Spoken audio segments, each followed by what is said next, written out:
భారతదేశపు మహాగ్రంథాలు కావ్యాల సంపూర్ణ సంకలనం. సబ్స్క్రైబ్ చేయండి తిలక్.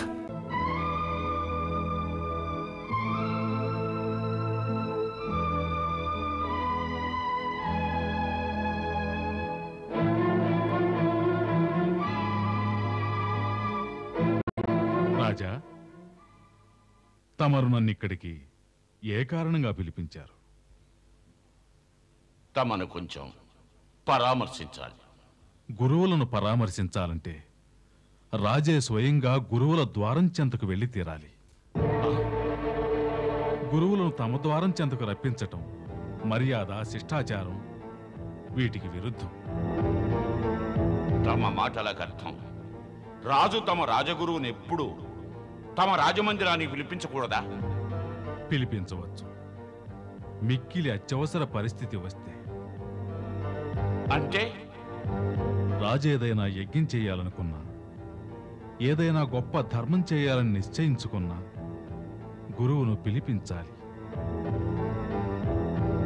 కొన్ని విపత్కర పరిస్థితుల్లో దేశానికో రాజుకో ఆపద సంభవించినప్పుడు, రాజు శరీరం గురుద్వారం చేరలేని దుస్థితిలో ఉన్నప్పుడు, ఏదైనా వ్యాధితో భయంకరంగా పీడింపబడుతున్నప్పుడు, ఇటువంటి పరిస్థితుల్లో తమ గురువును రాజు తమ మందిరానికి రమ్మని ప్రార్థించవచ్చు. మరి ఈ సమయంలో అటువంటి సూచనలేవి కానరావటం లేదు. ఇది విపత్కర పరిస్థితే. ఏమిటా విపత్తు?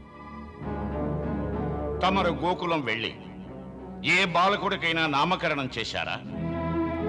ఎవరో ఒక బాలకుడికి నామకరణ సంస్కారం చేస్తే మహాబలుడైన తమ వంటి రాజు ఆపదలో పడతాడా? ఈ తర్కాన్ని మా బుద్ధి స్వీకరించటం లేదు రాజా. మేము వృథాగా వితండవాదం చెయ్యం. మాకు ఇది తెలిసి తీరాలి. తమరు గోకులం వెళ్ళి ఏ బాలకుడికైనా నామకరణం చేశారా?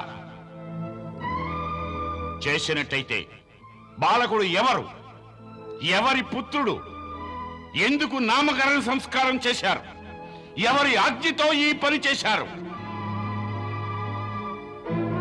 తమ మొదటి ప్రశ్నకు మా సమాధానం, మేము గోకులానికి వెళ్ళలేదు. మేము యమునా నది తీరాన ఉన్న శాండిల్యుల వారి ఆశ్రమానికి వెళ్ళాం. అక్కడి నుంచి తిరిగి వచ్చాం. తమ గుప్తచారులు గోకులంలో ఉండి ఉంటే వాళ్ళు కూడా ఇదే విషయం చెప్తారు. మేము ఎప్పుడూ గోకులానికి వెళ్ళలేదు. పోతే ఆజ్ఞ అన్నారుగా, అయితే వినండి. ఒక పురోహితుడిగా, గురువుగా మా యజమాని జన్మ నుంచి మరణం వరకు అన్ని సంస్కారాలు దగ్గరుండి చేయించటం మా కర్తవ్యం మాత్రమే కాదు, మా ధర్మం. తమ ధర్మాన్ని పాటించటం అనేది ఎల్ల ప్రాణులకు ఆవశ్యకం. మరి ఎవరి ఆజ్ఞ ఉన్నా లేకున్నా వ్యక్తి యొక్క పాలనలో తేడా ఉండటానికి వీల్లేదు రాజా. కనుక మా యొక్క ధర్మాన్ని నెరవేర్చడంలో ఎవరి ఆజ్ఞ పాటించవలసిన అవసరం లేదు. అసలు మేము ఈ రాజ్యానికి రాజులు. మా ఆజ్ఞ లేకుండా ఇక్కడ ఎవరు ఏ కార్యం చెయ్యకూడదు. మా ఆజ్ఞను ప్రతి ఒక్కరూ శిరసా వహించవలసిందే. రాజు యొక్క ఆజ్ఞను పాలించటం అతని యొక్క సేవకుల పని, గురువుది కాదు. గురువు రాజుకి సేవకుడు కాదు, అతనికి మార్గదర్శకుడు. గురువుల యొక్క కర్తవ్యం ఆజ్ఞనివ్వటం, ఆజ్ఞాపాలన చెయ్యటం కాదు. మాకు ఇటువంటి భ్రష్ట సూక్తులు వినిపించకండి. ఆ బాలుడెవరు అనే ప్రశ్నకు సమాధానం చెప్పండి. ఇది మా ఆజ్ఞ. తమరు ఆజ్ఞ ఇచ్చి ఉండవచ్చు. మేము తమ యొక్క ఈ అధికారాన్ని ఈనాటి వరకు అంగీకరించలేదు రాజా.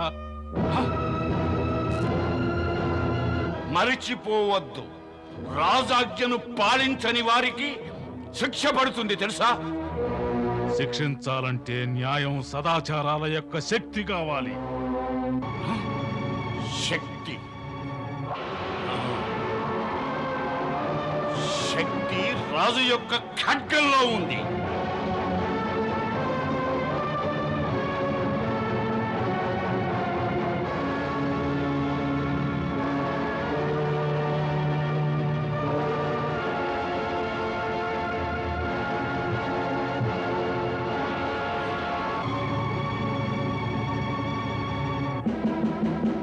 రాజా, తమరు రాను రాను మర్యాదను సదాచారాలను మర్చిపోవటమే గాక తమ హద్దులు దాటుతున్నారు. తమరొక చిన్న శిష్టాచారాన్ని మరచారు. గురువులను గృహానికి ఆహ్వానించి తమరు వారి రాక కొరకు ఎదురు చూడలేదు. స్వయంగా తమరే ద్వారం చెంతకేగి సాదరంగా వారిని ఆహ్వానించలేదు. వెళ్లి వారి కాళ్ళు పట్టుకొని వారి ఆజ్ఞ అయిన పెదపే తమరు సింహాసనంలో కూర్చోవాలి, వారు చెప్పిన పెదపే లేవాలి. కానీ తమరు ఆజ్ఞ లేకుండానే కూర్చున్నారు.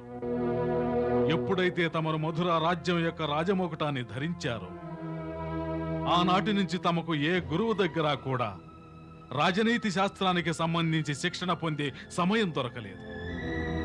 రాజు గురుదేవుల చెంత ఎలా వ్యవహరించాలో కూడా తెలియలేదు. నీ అజ్ఞానం, అహంకారం పెచ్చుమీరినా కూడా నేను అపార్థం చేసుకోలేదు, మౌనం వహించాను. మేమింకా ఇక్కడుండటం శ్రేయస్కరం కాదు.